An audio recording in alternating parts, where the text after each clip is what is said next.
Welcome to Within You, the podcast, where we explore the unknown, the liminal space, as you navigate between now and what's next. Yo soy Vivian Carrasco.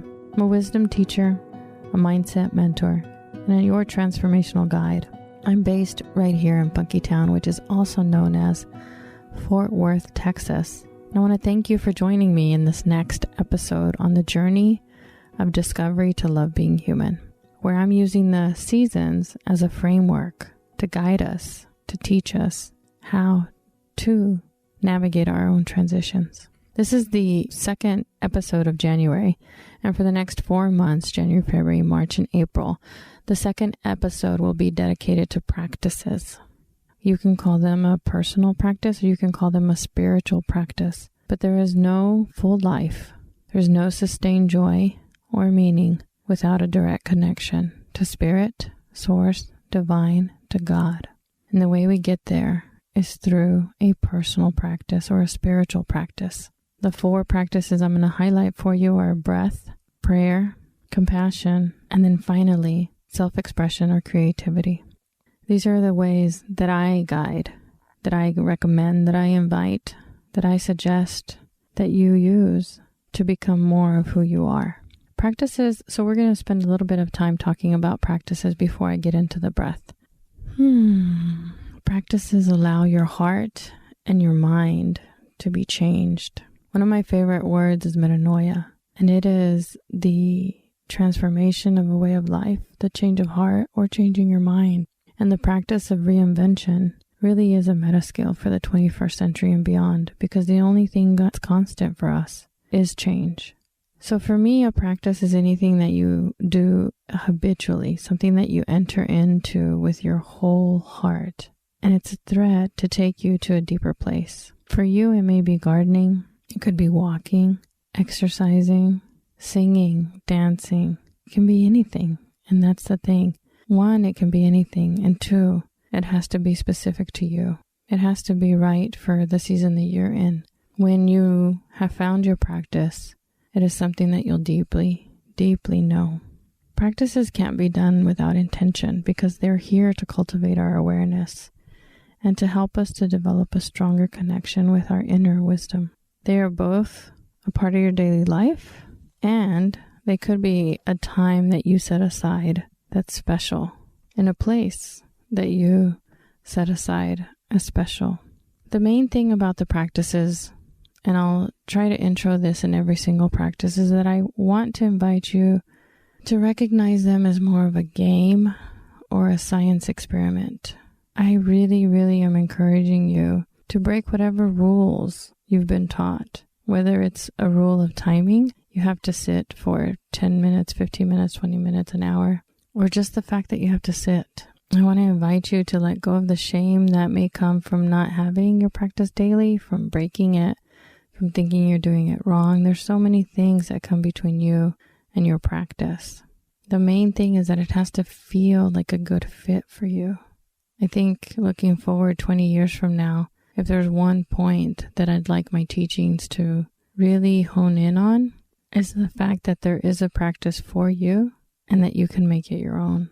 This is a personal experiential journey. This is your embodiment. This is your direct experience with the divine. This is you and God in relationship. And it can look like anything. Washing dishes, tending a garden, doing laundry. So find what works for you. Find what fits. Like try things on for size and become your own best teacher. Don't stick with something 10 years if it never resonated with you. Give it enough time, and that enough time can be different.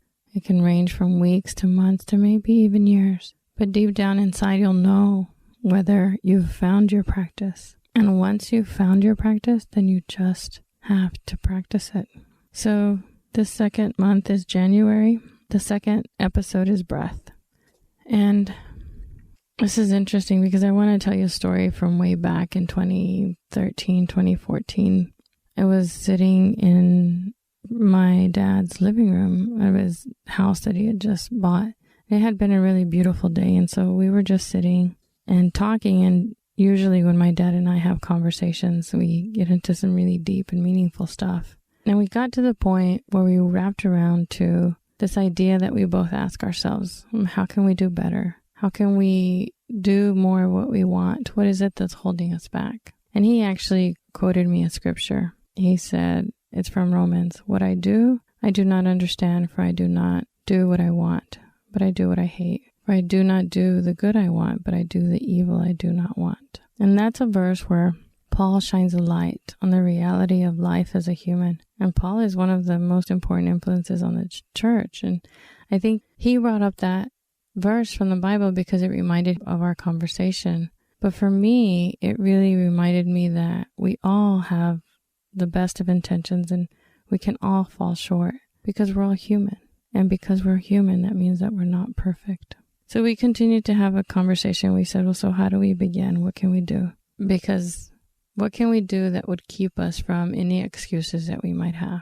And the idea that I came up at that time so many years ago was our breath. Because there's nothing between you and your breath except your own thoughts. You don't need more money. You don't need more time. You don't need more education. You don't need anything outward for your own breath. Because your breath belongs to you.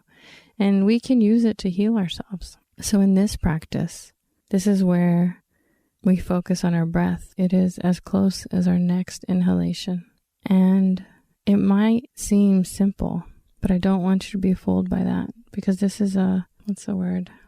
The only word that's coming to mind is important. We can unconsciously breathe, or we can actually take control of our breath. We can allow our breath to give us what we need in the moment, to ground us, to bring us home, to give us that unshakable peace that we sometimes search for in the midst of the chaos. So I want us to begin with our breath, finding support in our own breath so that we have a tool that's available to us all the time, no matter where you are or what you're doing or who you're with. A slow and conscious breath can balance your nervous system, can initiate a relaxation response, and it also cultivates the ability for us to stay grounded in the present moment, even when we're struggling. So for now, if you're in a spot where this is where you want to begin, observe your own breath. Allow it to deepen. Allow it to get slower. The intention of this practice is simple. It's just to turn your attention back to your breath. If you prefer the language around the word goal, your goal right now is just to notice your breath. I'm going to lead you through a simple practice. So I invite you right now to find a comfortable seated position and begin now with breaking the rules, with listening to what you want and not what you want your teacher or what the person who's guiding you says. Because I just said seated, but what's more important is for you to be comfortable. So find the most comfortable position for you. Soften your gaze, maybe taking your gaze down to the floor as you begin to settle into your space. Take a moment here to notice all the places where your body is supported by the ground or the supports underneath you. Use this connection with the ground to check in with your spine, allowing a calm and supported spinal column. And then when you're ready, place all of your attention on your breath without trying to change it. Just notice the pure physical sensations of your inhale and your exhale. Notice that the breath occurs without any effort on your part. Notice how automatic the breath is. Your attention may wander. When it does, gently bring your attention back to the contours of your breath without trying to change it. Notice just the pure physical sensation of both your inhale and your exhale. And as your attention wanders again, remember that this is what the mind does. And we're only here learning to become aware of when it wanders and where it wanders to. So each time you realize that the mind has wandered, return your attention back to the breath. Focus on how the pure physical sensations of the breath change from the inhale to the exhale. How they change from moment to moment to moment. Allow yourself to become curious about your breath. Allow yourself to become fascinated by your breath.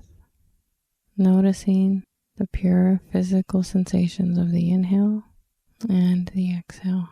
You might notice that your attention wanders away going off with your thoughts, taking a ride with your feelings, or maybe rolling around in your sensations. Be gentle with yourself and guide yourself back to an awareness of your breath. Inhale and exhaling without trying to control it, just allowing it to be.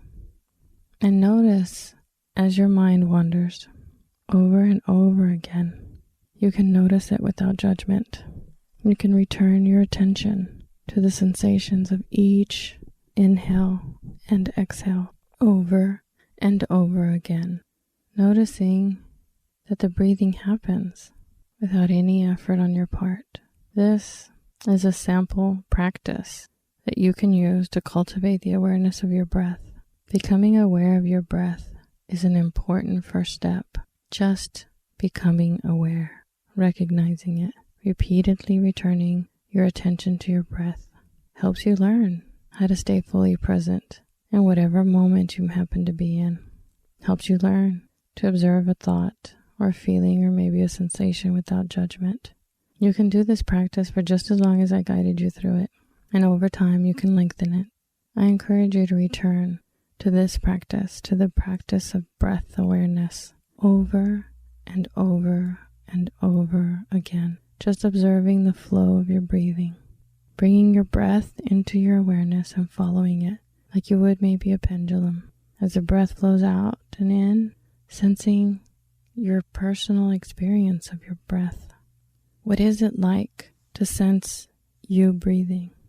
Notice a cleansing sensation as you breathe in and out. Letting your own breath flow without pause. I've started with the breath awareness as the first practice and offering you a simple practice so that there are no obstacles between you and beginning. I included me guiding you through noticing your breath so that you have a framework that can be as structured or as light as you need it to be. Your breath is your tool. It's with you always. Nothing special has to happen for you to practice noticing your breath. It can happen first thing in the morning before you even open your eyes, just as you recognize that you've actually awoken, or allow it to guide you to sleep before you end the day. Thank you for joining me on this episode. Thank you for joining me in this journey of discovery, this interesting little workshop that I've started from October through the end of the year and now beginning in 2020. A workshop that allows the seasons as a framework to guide us through a transition. And now we've gotten to the tools, to the practices, to the exercises that build your personal awareness, that help cultivate your relationship with you. I hope you found this valuable. If you would like for me to guide you through additional breath exercises, or you'd like to have a conversation around any of the things that we've talked about, then I encourage you to send me an email, Vivian@viviancarrasco.com, or pop over to my website, same place, digital home, viviancarrasco.com. Scroll around until you find a spot where you can put your name and email. There should be one at the end of every single blog or podcast. And I have a button there that always says, yes, please. The reason it says yes is because you're making a choice. It is a micro commitment. It's a decision to build your inner skills, to help guide your inner transformation. And I add please because it's both a prayer and intention.